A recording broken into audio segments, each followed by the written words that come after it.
Hi everybody, it's me, Angel Benton, and today I'm exhausted. I've had a long day today, laundry day. Today I'm going to be talking. Oh, I've got another hair on my mouth. Ugh, so gross. Okay, so today is the day that I'm going to be talking all about the soap that I have been watching the longest, and that is General Hospital. I've been watching General Hospital since 1978. Okay, so that is a long time. And I've seen the show go through various changes throughout the year. Now, I'm not going to lie, there was a slight period of time where I kind of needed a break from the show, right? Well, here's the thing. My grandma was an ABC girl. So she watched all the ABC soaps, starting with Loving in the morning down to Edge of Night at night. Yes, I watched Edge of Night as well. And that was back when Ryan's Hope was on, too. Right? Okay, but eventually it all got whittled down to one show. First of all, I'm a little disappointed that they canceled Loving. I mean, they changed Loving to The City, which then changed to Port Charles, and then it was changed to canceled. Well, I think that could have been ABC's Bold and the Beautiful if they had put a little more effort into it, but they got rid of it for whatever reason. So it was really unfortunate. I think if they had just retooled a few stories, we would still be seeing what's going on in Corinth right now. But whatever, it's fine. It's ABC's decision. Although I was shocked when they canceled All My Children and One Life to Live. Those were both like legacy shows, and I'm surprised that they were both canceled. So that was surprising. What's not surprising though is that they stuck with General Hospital. General Hospital has at times been in fucking credible. It is great, right? So the reason why General Hospital is so wonderful is that the current executive producer is a kind of like a soap geek, kind of like me, right? So he's done an amazing job of delving back into the history of the show and pulling out plot points from way back when.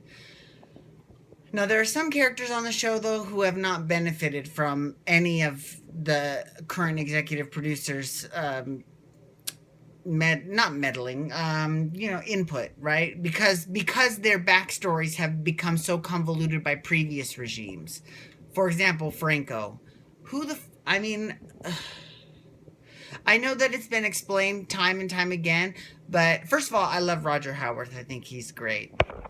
But I mean, like, one minute he's Jason's twin, the next minute he's not related to Jason at all, then he's Scotty's son and Heather Weber's son. I mean, like, the only thing that vaguely makes it a little bit amount of sense is that he's Heather Weber's son because he's a little cuckoo and she's like severely cuckoo. But let me make no mistake, I fucking love Heather Weber. I think she is awesome. I loved her, Robin Matson, way back when she was Janet from Another Planet on All My Children.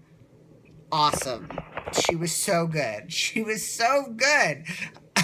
Anyways,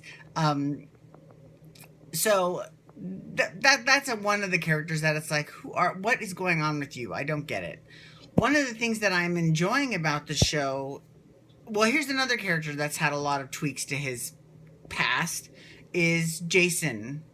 Whether you know him as Jason Morgan, Jason Quartermain, Jake Doe, whatever the fuck his name is this week, he's had a lot of changes to his timeline. Now, the most recent story was, because he was originally played by Steve Burton, who's now playing Dylan on Young and the Restless. And when Steve Burton left the show, they kind of wrote Jason off as dying, like they do on soaps all the time. And when they brought him back as Billy Miller, who used to play Billy on Young and the Restless, which is so funny, and who's also my birthday buddy. Shout out to Billy Miller. We've got our birthday coming up very soon. That's exciting, right?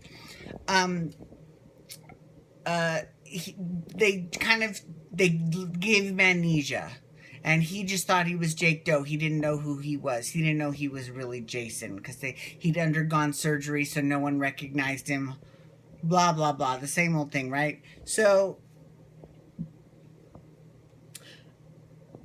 one thing I have enjoyed about his performance, first of all, Billy Miller's an incredible actor. He was great as Billy, he's great as Jason.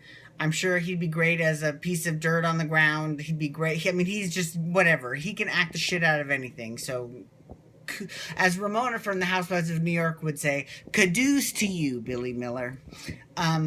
But one of the things that I have enjoyed about his performance lately is his relationship with Monica. Okay, so in a nutshell, this is basically Jason's timeline.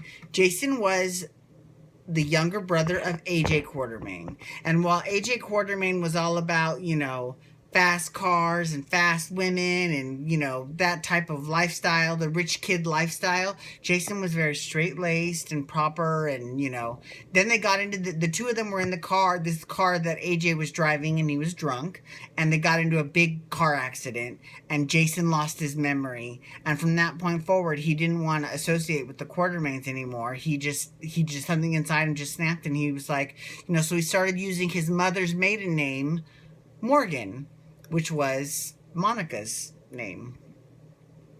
So, oh, no, that was Susan's name. Or was it Monica's? I don't know. It was one of his mother's names. He's also had a billion mothers because Monica isn't technically his birth mother. His birth mother is Susan Moore, who is Heather Weber's cousin. I know. It's a little convoluted. So now I think they made that change because Steve Burton, who was wildly popular with the viewers, I think he was kind of restless and wanted to leave the show. So they were like, "No, we'll change your character and we'll make him completely different, and you'll have fun, right?" So that's what I think. I don't know that. I couldn't tell you that whether that's true or not, but that's how I kind of feel. So they changed his character, and he became this mini mobster, this mini Sonny Corinthos.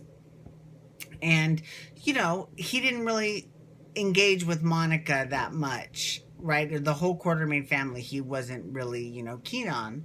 But when Billy Miller came back, he started playing up the relationship with Monica, and he was trying to forge his way back into the court. Not to be a full-fledged Quartermain, but to just kind of be at peace with that side of his family.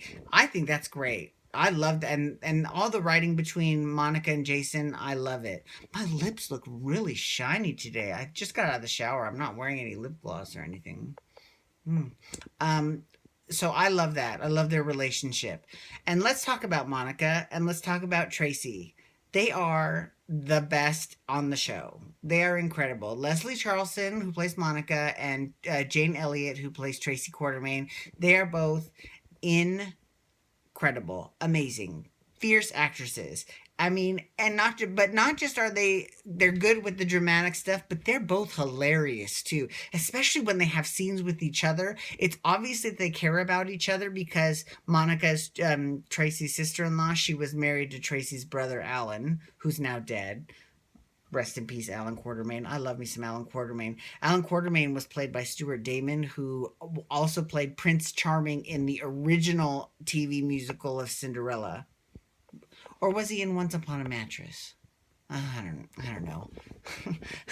I hope you're not tuning in to get actual facts and stuff, because I'm not real good at those.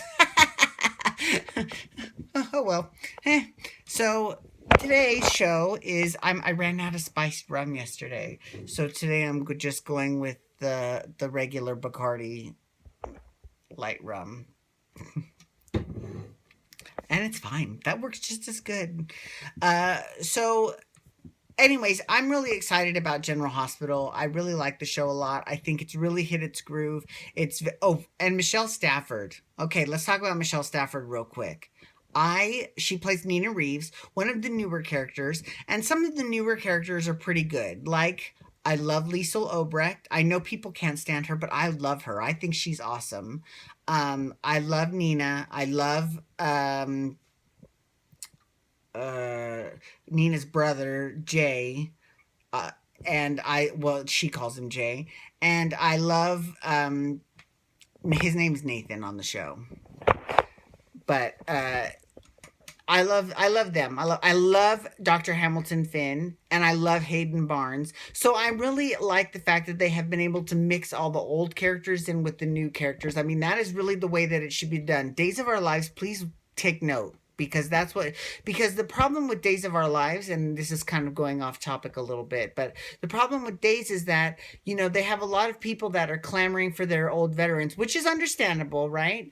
But then they haven't found a way yet to interweave those old veterans in with the newer storylines. So it's either the new people or the old people, and that's it. And you've either got a screen full of geriatrics or you have a screen full of crying teenagers. I mean, either way, they haven't found that right balance yet. But General Hospital has got the perfect balance of that. So I've got to give them major props. Okay, so that's it for today for General Hospital. Tomorrow we're going to go back to Melbourne, Real Housewives in Melbourne. But tomorrow night on ABC at 5 p.m. Pacific time, 8 p.m. Eastern, excuse me, is the premiere of Dancing for Relevancy. So please follow me on Twitter at Angel Benton, and then hashtag DWTS and hashtag Dancing for Relevancy to speak to me, because I'm really the only one that uses that hashtag. But if you use that hashtag, then we can discuss it, and then I'll know you watched the show. Okay, thank you so much. You have a great week next week, and I will talk to you tomorrow night after the show. Bye-bye.